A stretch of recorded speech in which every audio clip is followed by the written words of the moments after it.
Okay, I want to move away from international football just briefly. You mentioned Chelsea against Manchester United, Ray. We're going to see that again, of course. A question coming from the goal.com website that says, is international football in decline compared to the Champions League? And as I said, we're going to see Manchester United against Chelsea in the Champions League. Would you agree with that, Ray? Is international football in decline? Well, I don't think it's in decline as such, but the Champions League is such a wonderful competition that it seems to have taken over international football. I won't say international. I'd never say international football's in decline, because that's the pinnacle of your career, whether it be as a player, whether it be as a coach, whether it be as a manager. Is it still? Oh yeah. Yeah. You want to play for your national team. Yeah. And you want to play as much as you possibly can for them as well. But there's so much football being played at the moment, and injuries being picked up. But the Champions League is such a wonderful competition that it does tend to overshadow what's going out there in international football.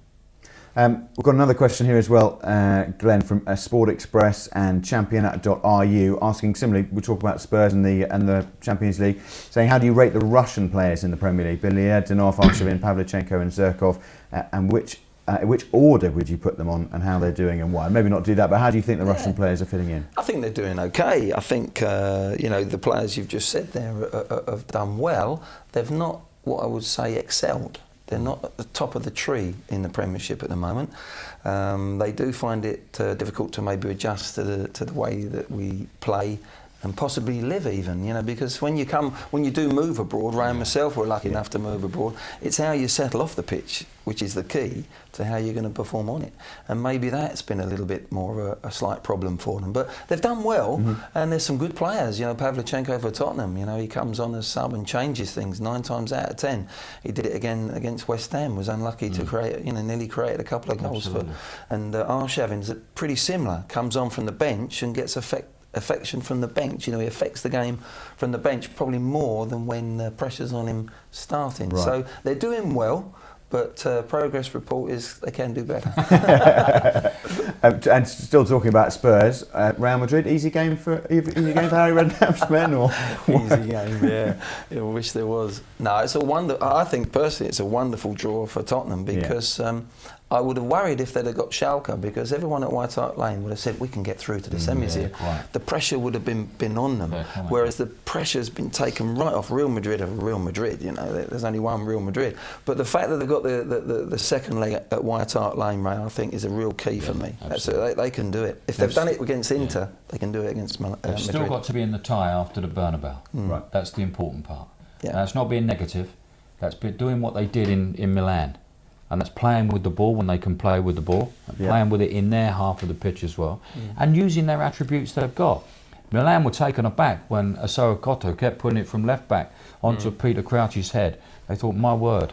And because the 3 forward players of Milan wouldn't work hard enough to shut him down, he kept getting ball in after ball. And if Peter Crouch is available, hit him. So long as you've got runners going in that box to get on the end of it.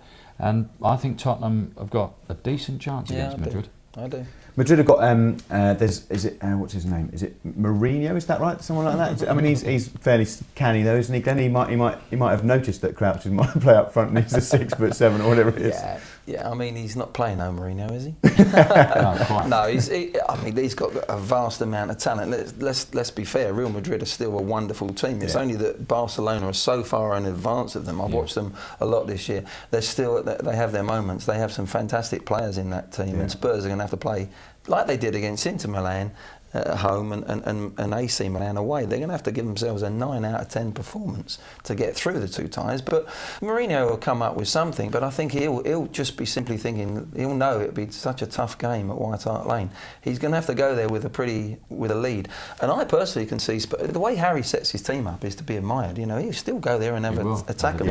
And I can see Spurs getting an away goal, which would be absolutely mammoth for them. It really would. And Madrid might be without Ronaldo, Yeah. They might be. It was a massive player for them. Yeah. Massive.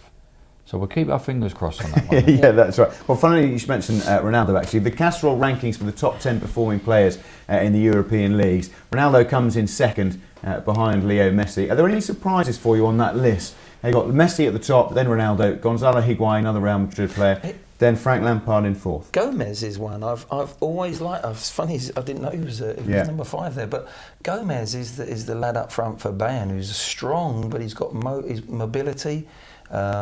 He scores goals. He is a real handful. He's got everything as a striker. In an underperforming Bayern Munich side as well. Absolutely, that's right. And as a striker, you're always, you're waiting on the service you're going to be given. And this lad has had a really good season, and I've always liked him. And it's interesting to see him at number 5 there, right? I'm surprised to see Florian Malouda. Yeah.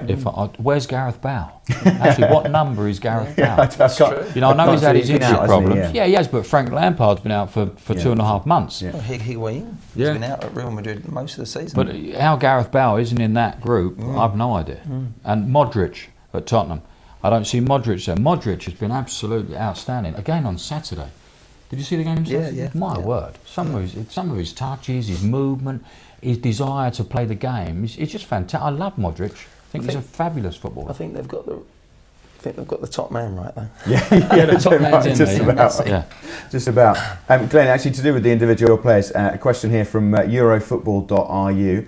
Glenn, Arsene Wenger once said that as a footballer you were ahead of your time, and if you'd appeared in English football a decade later, you'd have been more successful. I'm sure you've been asked it before, but how did you react, or how did you feel when you heard Arsene Wenger say that about you?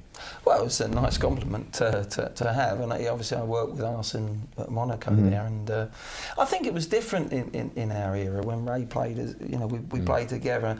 We would love to play on the pitches now that they are. The surfaces they play on are like carpets, where some of the games that we had to play on, it was like a mud bath, and if you're a creative player, which we were, it was very difficult to create. And also the back pass rule, I think, has helped the creative player, because I didn't like it when it came in, and I think it could be changed still.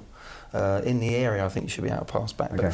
But at the end of the day, it stretches the pitch, and it makes the pitch, and so the space is there. And obviously now, if you breathe on someone, you can get booked. You've had too much card. That's the sort of thing that. So the creative games 10 years after we played started to evolve like it is now, and yes, I think it would be more rewarding for players like Ray and myself to play now.